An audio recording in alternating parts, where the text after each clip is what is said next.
Il arrive parfois un truc bien relou qui s'appelle le syndrome de la page blanche. Alors si ça vous dit quelque chose, que ces derniers temps vous n'arrivez pas à écrire de nouvelles chansons, que vous n'avez plus d'idées musicales, plus de mélodies et que genre ça vous rend complètement zinzin, pas de panique car voici 4 petits conseils, 4 petits axes de travail pour vous débloquer tout en douceur et vous donner une petite impulsion pour enfin écrire une nouvelle chanson qui deviendra peut-être votre plus grand tube. Mais avant ça, générique. Bah oui en fait, c'est générique. Par là. You used to call me on my... You used to.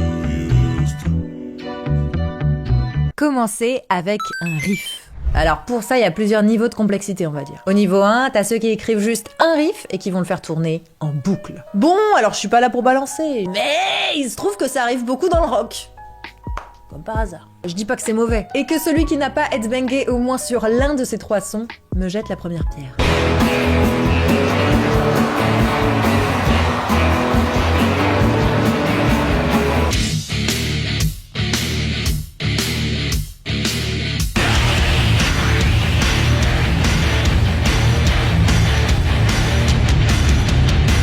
Ah, mais c'est que de la guitare, ça, c'est facile de critiquer le rock, mais la pop, c'est pas vraiment plus élaboré, non? Eh bien, Michel, tu as totalement raison. C'est pour ça que je vais vous donner aussi des exemples de pop vocale pour vous prouver que bon, la recette fonctionne.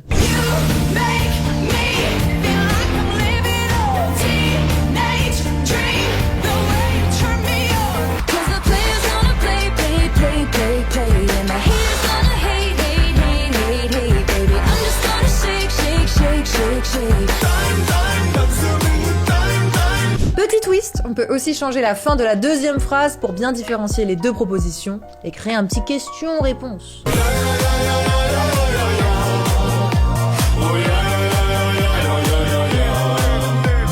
Alors c'est vraiment un bon plan de fou. Je sais que ça a l'air simple comme ça, mais parfois les chansons les plus simples sont les plus dures à écrire. N'essayez pas de faire compliqué pour avoir l'impression d'avoir une chanson dense ou intéressante, car parfois la simplicité ou l'efficacité peuvent être d'une grande élégance.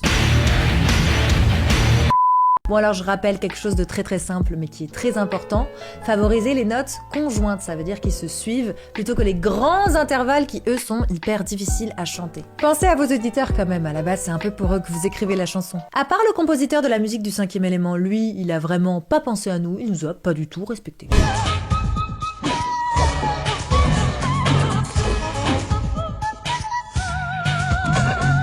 Commencez avec une tonalité.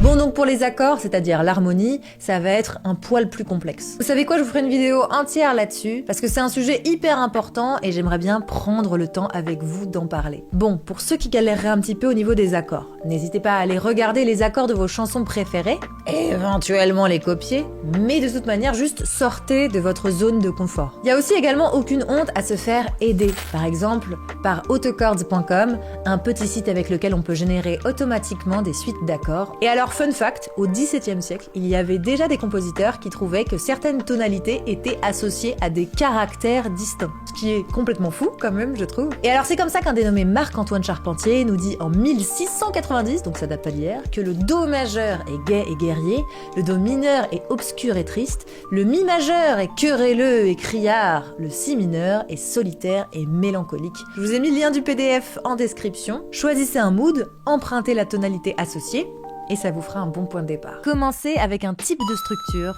Alors la question que tout le monde se pose, y a-t-il des règles en termes de structure? Alors oui et non. Enfin, ouais, mais non. Enfin, oui.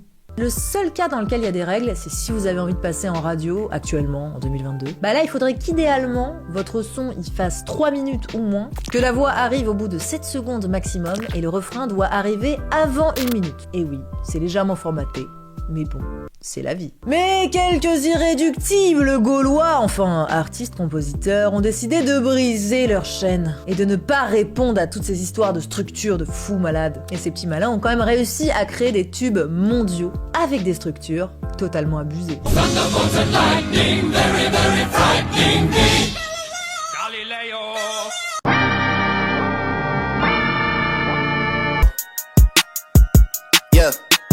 When I'm away from you.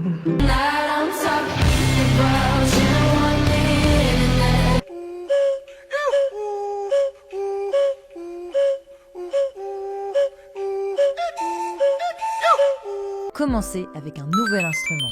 On entend de la guitare, du piano, du synthé à longueur de journée. Si on est chanceux, on a même le droit à quelques petites cordes, mais ça reste tout de même rare. Mais il y a tout un univers à l'explorer. Sortez de votre continent, sortez de votre diapason. Si on veut parler uniquement d'arrangement instrumental, voici des prods qui sont basés sur des samples avec des instruments un petit peu plus originaux. May I have your attention, please? May I have your attention, please?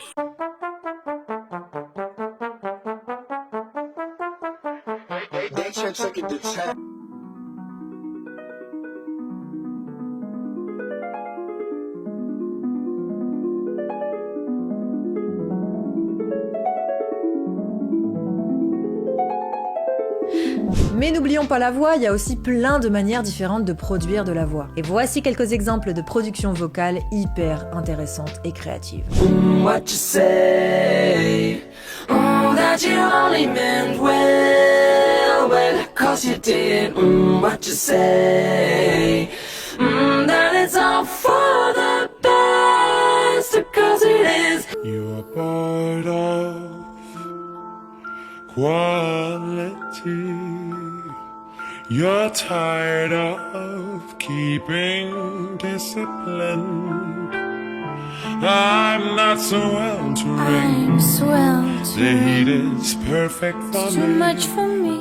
Bon bref, écoutez plein de musiques différentes, allez explorer des playlists de genres que vous n'écoutiez pas d'habitude, sur un malentendu ça pourrait grandement vous inspirer. Notez les bonnes idées et surtout n'arrêtez jamais d'être curieux et audacieux. Merci à tous d'avoir regardé cet épisode jusqu'au bout. Si vous avez aimé la vidéo, laissez un petit pouce bleu, partagez-la, abonnez-vous à la chaîne parce que ça nous aide vraiment beaucoup et n'hésitez pas à venir me suivre sur mes réseaux à moi. Je remercie vraiment du fond du cœur les gens qui régulièrement laissent des commentaires positifs sous mes vidéos. Vous me faites trop plaisir et vous me donnez trop la force de continuer. Je vous souhaite une excellente fin de journée, beaucoup d'inspiration, à dans 2 semaines et je vous dis